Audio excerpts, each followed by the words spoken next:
Welcome back after the break. और सियासी गर्मा गर्मी की अगर हम बात करें और उसके बाद इमरान खान साहब की गिरफ्तारी के बाद जो रद्द अमल आया और रद्द अमल के नतीजे में जो जलाओ घेराव किया गया और जलाओ घेराव के बाद की सिचुएशन, और हमने देखा कि परसों जो था निगरान हुकूमत जो है पंजाब की और आमिर मीर साहब जो निगरान वज़ीर इत्तलात हैं पंजाब के, उन्होंने कहा कि 40 के करीब दहशतगर्द जो हैं उन्होंने ज़मान पार्क में पनाह ली हुई है और इमरान खान साहब को 24 घंटों का अल्टीमेटम दिया कि वो इनको रिलीज़ करते हैं, इनको प्रोड्यूस करते हैं बहरहाल। और फिर हमारे यहाँ से जितने भी रिपोर्टर्स जा रहे थे या जितने भी मीडिया के नुमाइंदगान, कुछ लोग उसमें से ये कह रहे थे कि वहाँ कोई दहशतगर्द एज सच मौजूद नहीं। ये जो डेडलाइन थी ये गुज़श्ता रोज़ 2 बजे ख़त्म हुई, लेकिन उसके बाद पुलिस की अगली स्ट्रैटेजी क्या थी वो हमारे सामने नहीं आई। आज बहरहाल ये कहा जा रहा है कि दोपहर के वक्त कमिश्नर लाहौर की सरबराही में जो पुलिस की टीम है वो ज़मान पार्क जाएगी, वहाँ से तलाशी लेगी और ये तलाशी का जो सारा अमल है ये कैमरास की मौजूदगी में होगा। और शायद कहीं ना कहीं ज़रा ये भी कहते हैं कि कोई डायलॉग भी हो सकता है। अब डायलॉग किस हवाले से होना है और आज की पुलिस की हिकमत अमली क्या है, इस पर हमने बात करनी है। हमारे साथ सीनियर सहाफ़ी एंड एनालिस्ट काशिफ सुलेमान साहब इस वक्त शो का हिस्सा हैं। काशिफ साहब, thank you so much and a very good morning. So sir, सबसे पहले तो ये बताएं ना, क्या ज़मान पार्क में आज होने वाला है? क्या कोई डायलॉग होने वाला है, तलाशी होने वाली है, या तलाशी के बाद कोई क्रैकडाउन हो सकता है? क्या इफेक्ट्स? अच्छा जी, एक चीज़ तो ये क्रैकडाउन करना होता तो बहुत देर पहले का कर चुके होते। ये एक असाब की जंग है जो शुरू हो चुकी है और आप देखें कि खान साहब को आइसोलेट किया गया। आहिस्ता आहिस्ता उनके दाएं बाएं जो लोग थे वो या तो गिरफ्तार हो गए हैं, मैं एक तरह से कहूँ चाहे वो आज पेशी के लिए निकले हैं अपने और कोर्ट शोट गए हैं, लेकिन आप इसको एक नज़रबंदी भी कह सकते हैं। घर के वो ज़मान पार्क जिसके बाहर एक मेला लगा होता था, खान साहब निकलते थे तो जगह नहीं होती थी, सिक्योरिटी लिस्टें अलहदा होती थी, नाम की लिस्टें होती थी, गेट तक पहुंचने के लिए आपको 10 जगह चेक होके आप अंदर जाते थे। कल मैंने ज़मान पार्क में देखा एक भी बंदा नहीं था, हत्ता कि जो गेट के ऊपर सिक्योरिटी थी उनकी जो बाहर चलती आती थी वो भी ख़त्म होगी। तो आप देखें कि आहिस्ता आहिस्ता उनके लोगों से उनको अलग किया गया है। खान साहब एक किस्म का आप कह सकते हैं, जिसको मैं नज़रबंदी कह रहा हूँ, घर वो वैसे तो मूव नहीं ना कर रहे, अपनी पेशी के लिए ये बकाया घर लोग उनसे मुलाकात के लिए आते थे वो भी ख़त्म होगी। कल एक वकला का वफद ज़रूर आया, सहाफ़ियों से भी कोई मुलाकात हुई है? वो सहाफ़ियों को उन्होंने बुलाया कल। वो सिंपल अगर हम इसका एनालिसिस करें तो वो ये है कि बुलाने का मकसद ये नहीं था कि वो सहाफ़ियों के साथ कोई मुलाकात या ये, क्योंकि कहा जा रहा था आगे अंदर लोग उनके अपने बड़े होते थे, सिक्योरिटी होती थी, कल कहीं कोई क्रैकडाउन ना हो जाए, कोई बदतमीजी ना हो जाए, तो आप 30-40 सहाफ़ी ही अंदर बिठा लें अपने घर के अंदर, ताकि कोई आए तो कैमरे में नज़र आ रहा हो और पता लगे कि क्या हो रहा है। और एक इजाज़त उन्होंने ये इसलिए दी कि आप आके घर में देख लें। मैं खुद भी गया था और फ्लोर ऊपर नीचे देखे तो उन्होंने दिखाया और जो वहाँ पे खैमे लगे वो भी दिखाए। वो इस वजह से कि इंटरनेशनल मीडिया में भी बात जाएगी ये कि देखें जी मैंने तो अपने घर की सारे आपको अंदर दिखा दी, यहाँ कोई नहीं है और हुकूमत जो है वो ज्यादती कर रही है, जबकि मेरे घर के अंदर तो कुछ नहीं है। और कल ही ये खबर भी आई कि 8 जो मुश्तबा अफराद हैं वो ज़मान पार्क हिरासत में लिया गया है। ये कौन लोग हैं और क्या किसी को लिया गया हिरासत? देखें जी, अभी तो ये तफ्तीश के बंदे तो पकड़े हैं उन्होंने यार। अब इसके अंदर कौन है वो बंदे सर? अब यही तो चेक करेंगे मुश्तबा अफराद कौन है। अब मुश्तबा अफराद कौन होते हैं? आप बैठी हैं या ये हमारे कैमरामैन साहब बैठे हैं, खालिद साहब, किस तरह पता लगेगा कि ये कौन है? मैं इनको कहता हूँ अपनी आइडेंटिटी दिखाएं। इनके पास आईडी कार्ड नहीं होना, कोई पासपोर्ट नहीं दिखा सकते, कोई दफ्तर का कार्ड नहीं दिखा सकते, मुश्तबा अफराद है, इनका किस तरह बताएंगे ये कौन है? हाँ जी। तो वहां से लोग पकड़े गए जो अपनी शनाख्त जाहिर नहीं कर सके कौन है। अब उनको लेके जाएंगे, उनकी शनाख्त चेक करेंगे। दूसरे सूबों से जो लोग आए हुए थे वो भी वहां पे नहीं पाए जा रहे। जो 8 अफराद गिरफ्तार किए उनके बारे में कहा जा रहा था कि वो जो उनके आसपास के घर हैं वहां से भागने की कोशिश कर रहे थे, क्या ऐसा है? वैसे वाकई ऐसा है? ऑफकोर्स पुलिस जब पकड़ने आएगी, मैंने देखे तो नहीं, लेकिन भागने की कोशिश तो लोग करते हैं। तो सर बड़े जराए वहां बैठे होते हैं, जो बताया गया वो तो यही पुलिस ने कहा। मैं तो जब ये 96 में बनी जमात तब से देख रहा, ज़मान पार्क जा रहा, खान साहब का पुराने घर से नया घर सब देखे। अब इसके अंदर आइंदा सियासत के अंदर ये होना जा रहा है कि खान साहब को जो आइसोलेट किया जा रहा है, इसके अंदर आप देखें कल कुछ लोगों ने जो है वो 7-8 लोग जो जनूबी पंजाब से थे उन्होंने इस चीज़ का ऐलान किया कि वो तरीके इंसाफ के साथ नहीं है। इस मौके पर टाइमिंग, सियासत के अंदर तो टाइमिंग है। उस वक्त ये ऐलान करने की क्या जरूरत थी, जबकि खान साहब ने उनको टिकट देने से पहले ही फारग कर दिया हुआ है। यानी आज से 4-6 माह पहले की बात है, ये फारग है 3-4 माह पहले की, कि इनको तो टिकट ही नहीं मिलना था। एक गेम ये भी चल रही, प्रेशर बिल्ड करना, एक गेम ये चल रही है, खान साहब ये समझते हैं कि जो सुप्रीम कोर्ट है, मुअज़्ज़िज़ चीफ जस्टिस साहब, वो इलेक्शन तो नहीं करवा पाए। मांग तो इलेक्शन रहे थे, फिर 14 मई की डेट तो वहाँ से आई, उसके बाद भी इलेक्शन तो नहीं हुए, अब भी 23 तारीख दी गई है। तो वो कहते नहीं होते, तो एक दूसरी कोशिश ये भी है कि असेंबलियाँ बहाल हो जाएं। अच्छा, कि यार हमें वही दे दें कि आप इलेक्शन तो करवा नहीं रहे, तो मैं ग्राउंड से बाहर क्यों हूँ, यानी मुझे भी तो ग्राउंड आप में तो असेंबलियां तोड़ने वाले, तो फिर आप खुद ही तहलील तो आपने खुद ही की ना। लेकिन वो कहते हैं आईनी तौर पे आइन इसका इख्तियार देता है कि आप तोड़ सकते हैं और 90 दिन में इंतखाबात होने चाहिए। अब 90 दिन में इंतखाबात तो नहीं हुए, तो क्या आइन इस बात की इजाजत देता है, रेस्टोरेशन की इजाजत देता है? नहीं, तो उससे आगे भी नहीं हो सकता। वो कहते हैं पहले कौन सा आइन के ऊपर बात जा रही है, तो अभी बगैर आईनी तो बात अब ताकत के ऊपर ही बात चल रही है ना। तो जो है अब उसके अंदर इन 8 लोगों का कहने का क्या मतलब है, आप बहाल करवाने की तरफ ना सोचिएगा, क्योंकि जब बहाल होगे तो ये लोग एमपीए भी तो होंगे ना, वापस बहाल होगी, तो हम आपको सपोर्ट नहीं करेंगे, वजीर आला तो आपका आ ही नहीं सकता। यानी मैं जब वापस आएंगे, अगर आप पे अदम एतमाद होता है तो ये लोग जिन्होंने आपको वोट दिए थे, आपने इनको टिकट नहीं दी, वो अब आप अपनी पावर जो है वो बेसिकली मेंटेन नहीं कर तो हम नहीं है आपके साथ। हाँ तो सियासत बड़ी और तरह चलनी शुरू हो गई है और डिफरेंट है। कल आप देखें कि ये 9 मई के वाकयात के बाद जिस तरह डिस्टेंस करना शुरू किया, कल आप सदर मुमलिकत के बयान सुन लें, उन्होंने कहा इमरान खान साहब को खुली मुज़ाहमत करनी चाहिए।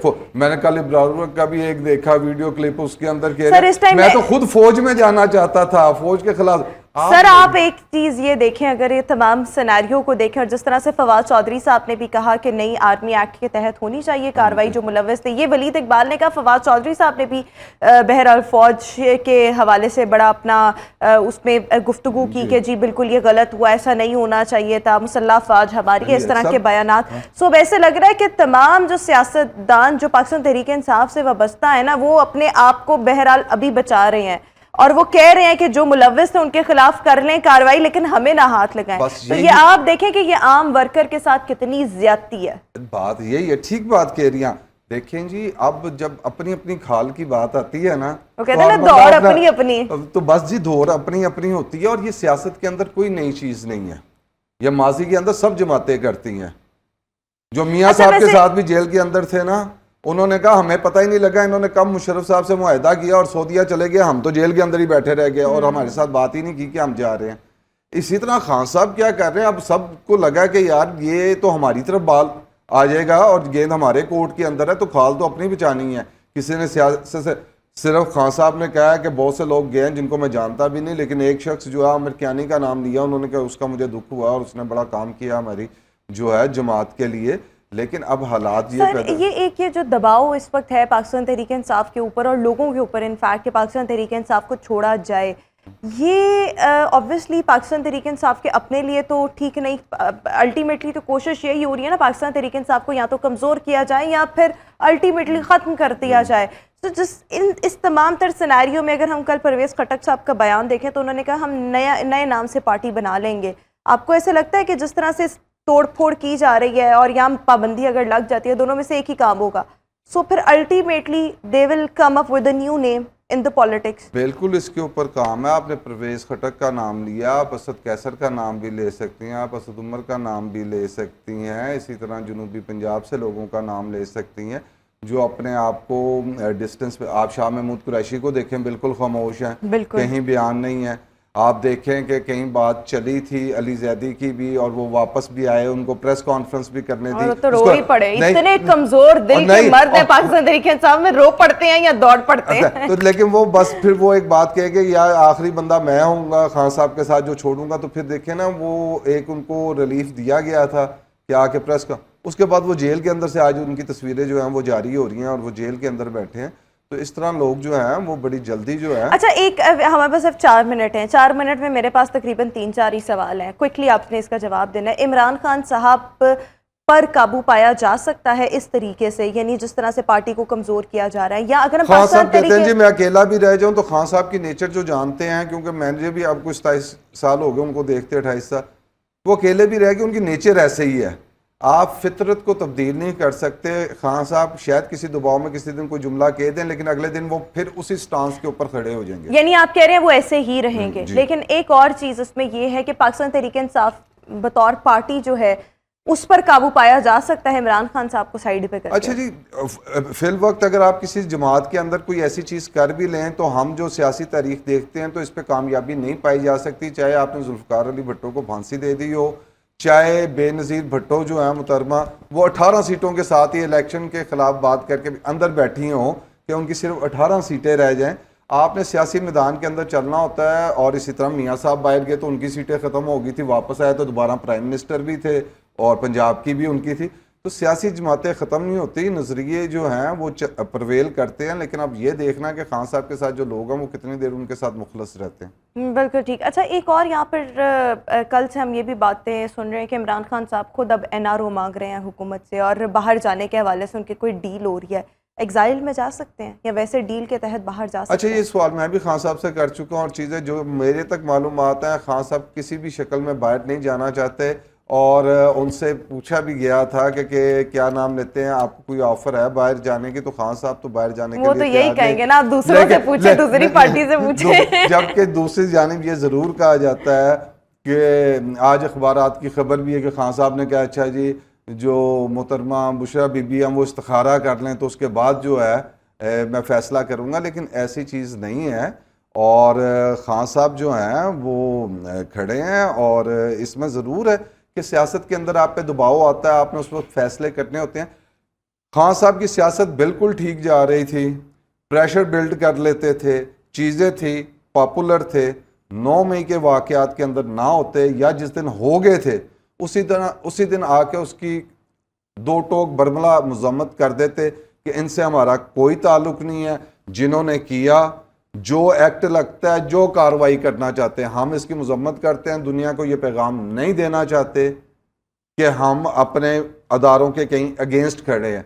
हम अपने हक की और आइन के अंदर रहते हुए बात कर रहे हैं। फिर यही 9 मई के वाकयात ही बन रहे हैं ना, यानी वो तो ये बनने भी चाहिए। हाँ। ये कोई ऐसी बात नहीं है जो हुआ ये कभी 75 सालों में नहीं हुआ। कभी किसी ने GHQ का मुंह नहीं किया, किसी ने कोर कमांडर के घर को आए। एक और ये चीज, या बिल्कुल ठीक बात करें, और ऐसे लोगों के खिलाफ कार्रवाई होनी ही चाहिए ताकि आइंदा लोगों को भी सबक मिले कि कोई ऐसे ना सोचे। और ये हकीकत बात है कि जो इतने सालों में तहरीक तालिबान पाकिस्तान या BLP नहीं कर सकी वो पाकिस्तान तहरीक इंसाफ ने कर दिखाया है। तो ये हमारे मुल्क के खिलाफ एक साजिश है। सो बहरहाल whosoever is involved उसके खिलाफ कार्रवाई होनी चाहिए। हमने जब से जर्नलिज्म शुरू की, जितने खुला, मैंने भी अभी कहा GHQ ISI हमने शुरू की थी, हमें अखबार में इजाज़त ही नहीं थी ये नाम लिखने की। और कहीं बहुत ही हद जाते थे तो हम हसास अदारे का मुलाजम करके लिखते थे, ये इसकी परमिशन नहीं थी। तो अब हमने अपने इदारों को बिल्कुल ही अब इस लेकिन सर एक क्विक, या बिल्कुल ठीक कह रहे हैं कि पहले वो आज़ादी नहीं थी जो अब इमरान खान साहब ने, वो कहते हैं ना झाके खोल देना लोगों के। सो वो बेसिकली वो काम हुआ है। एक और चीज़ जो इस वक्त फौजी अदालतों में मुकदमात की बात चल रही है, सो अल्टीमेटली ये एक पर्टिकुलर सिचुएशन के लिए है। लेकिन अब जिस तरह से ये जो मामलात हैं तो बहरहाल ये सियासी नौयत के मामलात, सियासी कारकुनान, इनके क्या मुकदमे फौजी अदालतों में चलने चाहिए? क्योंकि इनके लिए हमारी कोर्ट्स मौजूद हैं। अगर आपको लगता है कि वहाँ से रिलीफ मिल सकता है तो इसका मतलब है आपको अपने सिस्टम को ठीक करने की ज़रूरत है ना। सिस्टम तो यहाँ सारे ठीक होने की ज़रूरत है। अगर सिस्टम ठीक होते तो 9 मई का वाक़यात ही ना होते। ये सियासत, are you in favour of all of it, जो ये आर्मी एक्ट के तहत कार्रवाइयाँ? और मैं समझता हूँ जी जिस तरह होनी चाहिए, इंसाफ होना चाहिए। कोई गैर मुतलका शख्स जो है जो इसका जिम्मेदार नहीं है, जैसे बीच में अभी हमारे कुछ साफ़ी दोस्त भी उठाए गए, हमारे अपने दफ्तर से भी उठाए गए, इस तरह के वाक़यात जो इसमें मुलव्वस नहीं है उनका नहीं होना चाहिए। लेकिन जो लोग मुलव्वस हैं उनको एक मिसाल ज़रूर बनानी चाहिए ताकि ये इस तरह के वाक़यात आइंदा ना हो। आप किसी गली महल्ले के अंदर नहीं हैं कि आप उठे और आपने किसी को पत्थर मार दिया। आपने फौजियों को पत्थर मारे जाते हुए दुनिया ने दिखाया। हम कहते हैं हमारी दुनिया की सुपीरियर फौज है, और आप वहाँ पे फुटेजेस देखें तो लोग जा रही हैं गाड़ियाँ उसके ऊपर पथराव कर रहे हैं। ये कौन लोग पथराव कर रहे हैं? हमने तो जब देखा, हम छोटे होते थे, ये इमेज बनाया हुआ था घर वालों ने कि फौजी देखते थे तो सलूट करते होते थे बच्चे होते। मैं बात 30-40 साल पहले की कर रहा हूँ। तो यकीन करें स्कूल जाते थे, कहीं देख लेना तो उनको सलूट करना चीज़ें, ये वो एक इमेज जो डेवलप किया गया था। इसका मतलब है हम भी अपनी जो फौज के अगेंस्ट जो है वो इमेज अब वैसा डेवलप नहीं कर रहे जैसा करना चाहिए। और हम उनके सामने जो है लोगों को खड़ा करना शुरू कर दिया जो मुल्क को ही नुकसान पहुंचा रहा है। बिल्कुल ठीक, okay, thank you so much Kashif Salman साहब हमारे साथ इस वक्त शो का हिस्सा थे। व्यूअर्स, एक शॉर्ट ब्रेक, वापस आएंगे ब्रेक के बाद। वेलकम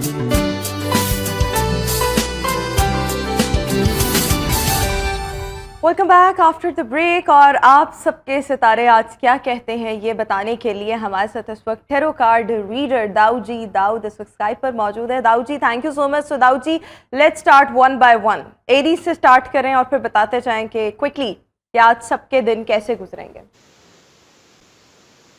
जी अस्सलाम वालेकुम, क्या हाल है आपका? आपकी तबीयत से वालेकुम ठीक है? सलाम, बहुत अल्हम्दुलिल्लाह। शुक्रिया आपने तो सबसे पहले हम स्टार्ट करते हैं जी। एरीज 21 मार्च से लेकर 19 अप्रैल मार्च मरीक इनका स्टार्ट और आने वाला वीक कैसा गुजरेगा तो देखते हैं जी।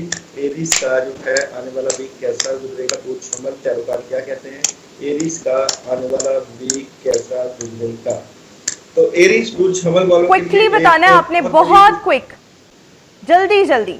अच्छा चले, बहुत बड़ी खबर है जी। और अपनी चीजें अपने तक रखें, नेगेटिविटी आ सकती है, मामला किसी के साथ शेयर करेंगे तो चीजें बेहतर हो जाएगी। खासकर रिलेशन से मुतल्लिका, फैमिली से मुतल्लिका बहुत सी चीजें ठीक होने वाली हैं। इसके बाद चलते हैं टॉरस। 20 अप्रैल से लेकर 20 मई वीनस जोरा स्टार। तो टॉरस का आने वाला हफ्ता कैसा रहेगा, टैरो कार्ड क्या कहते हैं, टॉरस का आने वाला हफ्ता कैसा रहेगा, टॉरस आने वाला वीक कैसा रहेगा। तो टॉरस वाले नेगेटिविटी से पॉजिटिविटी में जा रहे हैं, मामला की शेयरिंग करेंगे, मामला में मदद रहेगी, पुरसुकून तरीके से किसी जगह पे विजिट कर सकते हैं। और कुछ चीज़ें बदल रही हैं, तब्दीली भी हो रही है और नेगेटिविटी आएगी। उस नेगेटिविटी से बचने के लिए ला हौला वाला कुव्वत इल्ला बिल्लाह का वेद रखें। इसके बाद चलते हैं जेमिनी की तरफ। तो जेमिनी वालों का वीक कैसा रहेगा, स्टोरी ऑफ द वीक कैसी रहेगी। तो जनाब जेमिनी आने वाला वीक कैसा रहेगा, तो जेमिनी आने वाला वीक कैसा रहेगा कहते हैं वालों के लिए बड़ी जबरदस्त मदद है इस वीक में। और कोई नया काम मिल सकता है, प्रॉपर्टी खरीद सकते हैं। इसके अलावा बुजुर्गों और बड़ों के पास बैठेंगे तो मदद रहेगी, ऐसे की पानी हो सकती है और कोई नई ऑप्शन भी मिलती हुई नजर आती है। इसके बाद चलते हैं जनाब हम कैंसर की तरफ। 22 जून से लेकर 22 जुलाई मून स्टार। कैंसर वालों का आने वाला हफ्ता कैसा रहेगा, क्या कहते हैं जनाब। तो कैंसर वालों वाला वीक कैसा रहेगा, कार्ड क्या कहते हैं। तो कैंसर वालों के पास नई बिगनिंग है, चीजें बिल्कुल ठीक हो रही है। मेरे पास जो कार्ड है इसमें जिम्मेदारियों का बोझ का जरूर क्या जाता हूँ मैं आपको। और कोई लंबी प्लानिंग चल रही है और उसके ऊपर आप सोच कर रहे हैं, नया काम मिल सकता है और फैमिली से रिलेटेड बहुत जबरदस्त भी नजर आती है। इसके बाद हमारे पास नेक्स्ट स्टार है लियो और सन। आप का जो है वो साइन है। लियो वालों का आने वाला कैसा रहेगा जो है डिफाइन करते हैं। लियो टैरो कार्ड क्या कहते हैं, लियो का आने वाला हफ्ता कैसा रहेगा। तो लियो वाले जबरदस्त मसरूफ हैं और रुके हुए काम होते हुए आते हैं, इब्तिदा हो रही है लियो वालों की। और नया घर और से रिलेटेड आप काफी चीजें बेहतर कर लेंगे। अलबत्ता जो बड़ा फैसला करने जा रहे हैं उसको जरूर ले लीजिए। इसके बाद है जी हमारे पास विर्गो का आने वाला वीक कैसा गुजरेगा। विर्गो आने वाला वीक टैरो का क्या कहते हैं, वो बुर्सुमला आने वाला वीक कैसा गुजरेगा। विर्गो वाले 3 ऑप्शन के ऊपर काम करेंगे, उनको मदद रहेगी, ये फैसला कर रहे हैं इस वीक में। और जो आपका एग्रीमेंट जो साइन होता नजर आता है और इसके अलावा आपके बड़े बड़े काम आ रहे हैं, काम हो सकते हैं, सिटी आउट ऑफ कंट्री जाया जा सकता है और सॉलिड किस्म के फैसले करते सही। इसके बाद है जी पास लिब्रा वाले का आने वाला वीक कैसा रहेगा। लिब्रा आने वाला वीक कैसा रहेगा, लिब्रा वालों का आने वाला वीक कैसा रहेगा। तो जनाब लिब्रा वाले इस वीक में अपनी प्लानिंग करके ज्यादा दौलत हासिल कर सकते हैं, साथ में बेहतरी है और पैसे का करें, बेहतरी रहे, ऑप्शन आ रही है उसके ऊपर गौर कर रहे हैं, करें और किसी से इस वीक में बेस्ट बिल्कुल ना, इससे प्रॉब्लम क्रिएट हो सकती है। इसके बाद ये हमारे पास स्कॉर्पियो बुर्ज का आने वाला वीक कैसा गुजरेगा। स्कॉर्पियो वालों का आने वाला वीक क्या कहते हैं। तो जनाब स्कॉर्पियो वाले बहुत दे रहे हैं, बड़ी बड़ी तब्दीलियां हैं, हालात में तब्दीली है और रिलेशन का चीजें जो है वो काफी क्लियर हो जाएंगी। कुछ चीजें जो नहीं आ रही ऊपर आपको क्लैरिटी मिल जाएगी। इसके बाद हमारे पास सेजिटेरियस वालों का आने वाला वीक कैसा गुजरेगा देखते हैं जी। सेजिटेरियस वालों का आने वाला वीक कैसा और क्या कहते हैं। तो सेजिटेरियस वालों का एक सबसे बड़ा ये है कि उनको पॉजिटिव पैगाम आ रहा है, बड़ी बड़ी खबर सेजिटेरियस वालों को सही पूरा करें। मामला में प्रॉब्लम हो सकती है मगर आपकी मुस्बत सोच आपके मामला बहुत सही कर सकती है। जो चाह रहे हैं रिलेशनशिप चलता वो अपने बड़ों को साथ लेकर। जनाब सेजिटेरियस वालों का आने वाला वीक कैसा रहेगा? सेजिटेरियस आने वाला वीक कैसा रहेगा सेजिटेरियस वालों का? तो सेजिटेरियस वाले माशाल्लाह बहुत जबरदस्त इस वीक में रहेंगे। आपके घर और आपके कारोबार सब में मदद जरूर है। अपने मामला की बेहतरी के लिए आइसक्रीम ला इलाहा इल्ला अंता सुब्हानक कर सकते हैं। कैप्रिकॉर्न आने वाला मेरे ख्याल का कैप्रिकॉर्न है मुझे यहाँ तक। तो कैप्रिकॉर्न वालों का आने वाला वीक कैसा रहेगा? कैप्रिकॉर्न आने वाला वीक कैसा रहेगा? कार्ड क्या कहते हैं। तो कैप्रिकॉर्न वाले जो है बहुत जबरदस्त वीक में अपने मामला खुद खासकर नेगेटिविटी को काफी कर देंगे। जो इनके साथ नेगेटिविटी रिलेशन चलता फैमिली से चलता है आइडिया बहुत है आपके लिए। ये है कि जो भी फैसला करें उसमें फ्यूचर है गुजरे हुए वक्त जाए आने वाले तवज्जो दी। एक्वेरियस हमारे पास सेकंड हॉरोस्कोप वाला वीक कैसा गुजरेगा? एक्वेरियस आने वाला वीक कार्ड क्या कहते हैं। तो एक्वेरियस वाले जो है जबरदस्त वीक में हमारे गुस्सा नहीं करना उन्होंने जो आपके दिमाग में चीजें चाह रही हैं कि आप पॉजिटिव हो जाए और आपका कोई दोस्त है वो मदद कर रहा है। कंफ्यूजन टर्न खौफ जो साथ चाह रहा है उसको चेंज करें और मामला की तब्दीली फैसला कर सकते हैं क्योंकि फैसले का वक्त आन पहुंचा है। पाइसेस वालों का आने वाला वीक कैसा गुजरेगा? और ये हमारे पास लास्ट और उसको पाइसेस आने वाला वीक कैसा गुजरेगा? तो पाइसेस वाले जो है मामला को लेकर बहुत डिस्टर्ब समझ नहीं लग रही क्या फैसला करना है, किस तरफ लेके चल रहे हैं। जिस्म पे दबाव और खिंचाव वसाइल का ज्यादा कैसे की जो है का सामना करना पड़ सकता है थोड़ा सा। ठीक है मगर बिल्कुल ठीक हो गया। Thank you so much Dawood ji. Dawood हमारे साथ मौजूद थे और आप सबका आज का दिन कैसा गुजरेगा और आने वाला हफ्ता कैसा इनफैक्ट गुजरेगा जो मंडे ऑनवर्ड स्टार्ट होगा उसके बारे में बता रहे थे, प्रेडिक्शंस दे रहे थे। इसी के साथ व्यूअर्स हम शो में मजीद आगे बढ़ेंगे और अभी हम बात करना चाहेंगे कि जनवरी में लाहौर में एक इवेंट हुआ था। Basically it was a tech conference जिसको नाम दिया गया था फ्यूचर फेस्ट का।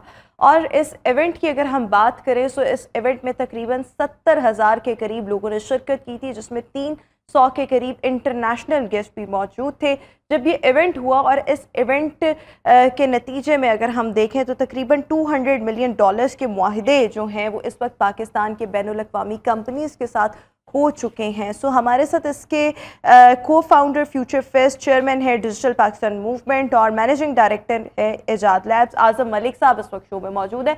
आज़म साहब thank you so much and very good morning. So सबसे पहले फ्यूचर फेस्ट ये हमने तब भी शो किया था बट तब किया था जब ये अभी आपका ये जो इवेंट है लाहौर एक्सपो में गालिबन होना था।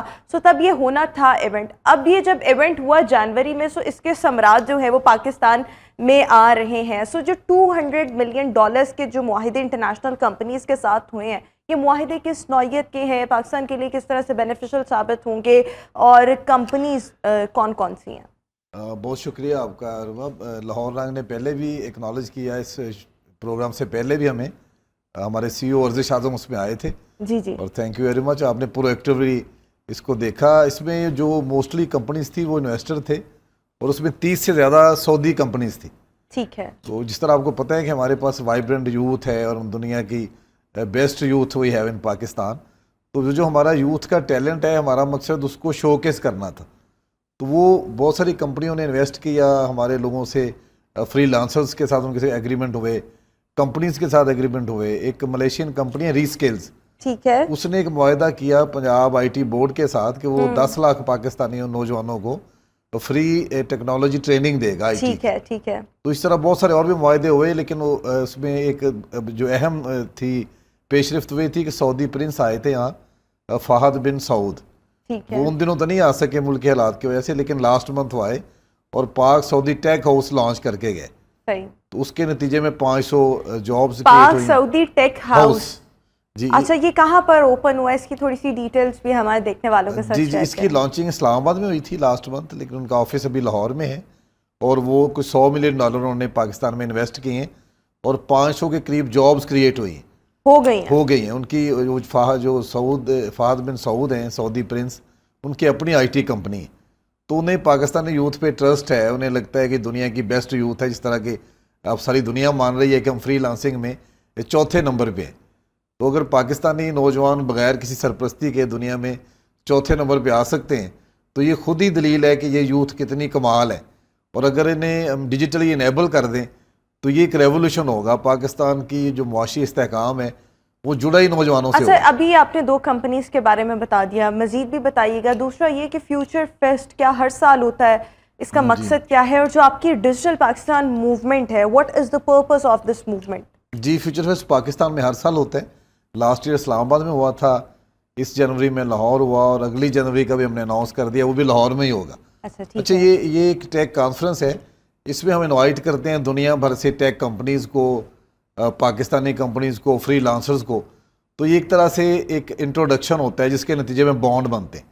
हमारे इस इवेंट में सोशल नेटवर्किंग भी हम कह सकते हैं जी, इसको, बिल्कुल। Business networking and the social जी, नेटवर्किंग, बड़ा इट्स अ एक- कॉम्बो ऑफ बोथ जी, ऑफ जिस दीस तरह टू। आपने मैंने बताया कि 70,000 लोग जो आए थे तो वो सीख कर रहे थे कि हमारे लिए ये इवेंट अहम है। और जो लोग इस तरह के इवेंट्स को सिर्फ इवेंट समझते हैं उन्हें पता चला कि ये एक तहरीक है। अच्छा, और ठीक इसी है। इवेंट से हमें लगा कि अगर पाकिस्तान में इतने ज़्यादा वसाइल आ सकते हैं और पाकिस्तानी नौजवानों को लिए इतने रोज़गारों के मौके खुल सकते हैं तो हम हर साल इसको मज़ीद बड़े पैमाने पे करेंगे। ठीक है, हमें बस वक्त की किल्लत है। जी। मैं आपसे एक और सवाल ये करना चाहूँगी कि जो डिजिटल पाकिस्तान मूवमेंट है वो जी। उसका आपके नज़दीक मकसद क्या है, और पाकिस्तान में इकोनॉमी को स्टेबल करने के लिए यहाँ पर मज़ीद चीज़ों को जो हम रेवेन्यू की फॉर्म में मतलब अल्टीमेटली हमारे मुल्क के पास आए और वो अल्टीमेटली हमारी इकोनॉमी को बेहतर करेगा, उसके लिए डिजिटल पाकिस्तान का होना, how much is this important? मैं तो इसको अपनी ज़िंदगी का मकसद समझता हूँ और फ्यूचर फेस्ट से हमें यकीन भी हो गया। तो ये तब हमने मूवमेंट बनाई, अभी हम पूरे मुल्क में जा रहे हैं लोगों को ये अवेयरनेस देने के लिए कि आप ऑनलाइन कमाएं। और अगर हमारे यूथ जो है वो ऑनलाइन कमाना शुरू कर दे तो उसी से ही हमारी मैशत बेहतर होगी और महंगाई का सराब जो है इसको हम रोक पाएंगे। तो हम पूरे मुल्क में जा रहे हैं, उसी इलाके की केस स्टडीज़ ढूंढ के उनको बात करवाएंगे लोगों से कि आप ही के शहर के लोग हैं, उन्होंने ऑनलाइन अर्निंग की और आज ये मुआशी तौर पे इस जगह बैठे हुए हैं। मैं अक्सर मिसाल देता हूँ, नईम सिकंदर एक नौजवान है पाकिस्तानी, उन्होंने अमेज़ोन पे एक स्टोर बनाया था ब्रेसलेट और पिछले दिनों उन्होंने 350 करोड़ का बेचा है। अच्छा, ठीक है, तो नईम सिकंदर का भी अपना प्लाजा F7 में। ठीक तो इस है। तरह की मिसालें हमारे इर्द गिर्द बहुत सारी हैं, तो उन्हें हम लिंक करना यानी चाहते हैं। कि आपको लगता है डिजिटाइजेशन की वजह से एक बहुत बड़ा रेवोल्यूशन जो है वो पाकिस्तान में आ सकता है और हमारी इकोनॉमी स्टेबल हो सकती है। जी, बिल्कुल। बट आप अपनी कैपेसिटी में रहते हुए तो सर मतलब लाइक इनिशिएटिव्स भी आपने लिए, उनको सक्सेसफुल भी बनाया, बट हुकूमती सतह पर भी बहुत काम होने की ज़रूरत है। क्योंकि जब तक हुकूमती सतह पर नहीं होगा और हर बंदा इंडिविजुअल कैपेसिटी में रहेगा, मेरे ख्याल में ये इंडिविजुअल कैपेसिटी को कोलैबोरेटिव एक एफर्ट बनना चाहिए ताकि इसका ज़्यादा फायदा हो। थैंक यू सो मच आज़म मलिक साहब, हमारे साथ शो का हिस्सा थे। व्यूअर्स, अभी एक ब्रेक, वापस आएंगे ब्रेक के बाद।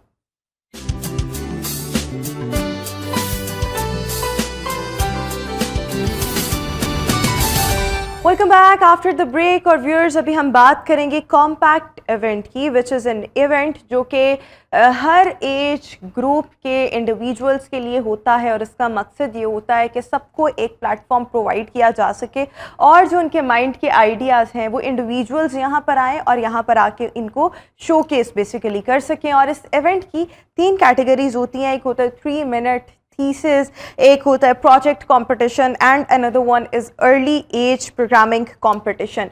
सो हमारे साथ आज इस इवेंट में जिन मतलब अगर हम कहें यंगस्टर और जिन्होंने अर्ली एज प्रोग्रामिंग कंपटीशन में अवार्ड अपने नाम किया, सो द अवार्ड होल्डर अदन मलिक इस वक्त हमारे साथ शो का हिस्सा है। अदन, थैंक यू सो मच। सो अदन, सबसे पहले कॉम्पैक्ट इवेंट की मैं मज़ीद डिटेल्स आपसे जानना चाहूँगी और जिस कैटेगरी के लिए आपने मतलब ऑब्वियसली अवार्ड हासिल किया which is early age programming competition, so what actually is this, इसके बारे में भी बताओ। Compact event is the Pakistan's biggest national level competition and it is arranged by Nust University of EME College.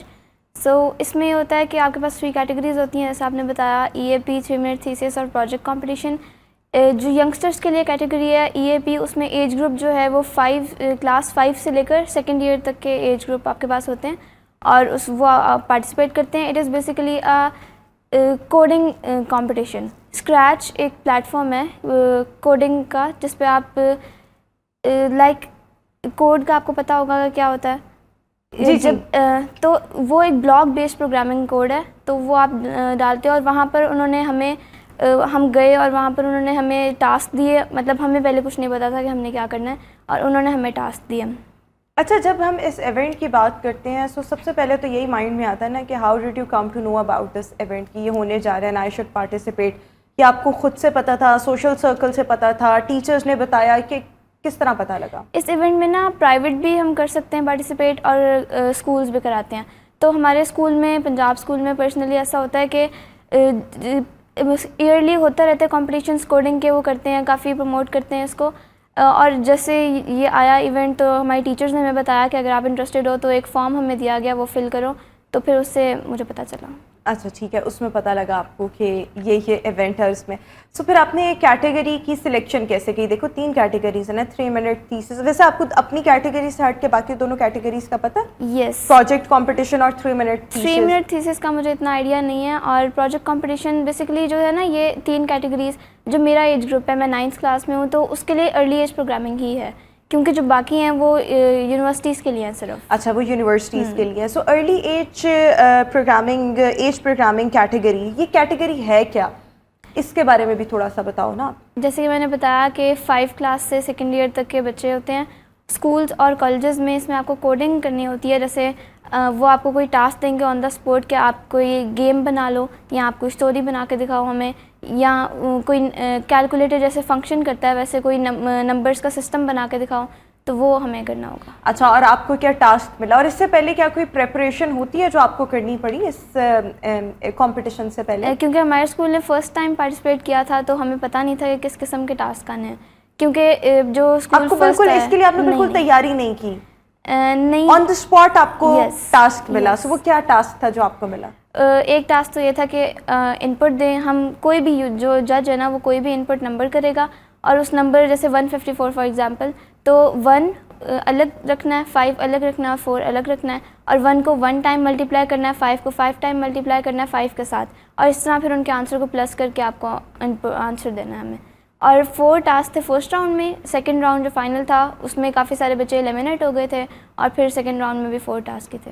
अच्छा, वो थोड़ा सा उनके बारे में भी बताओ ना, because I am just trying to understand this competition, because मुझे इतनी अभी तक क्लियर नहीं हो रहा।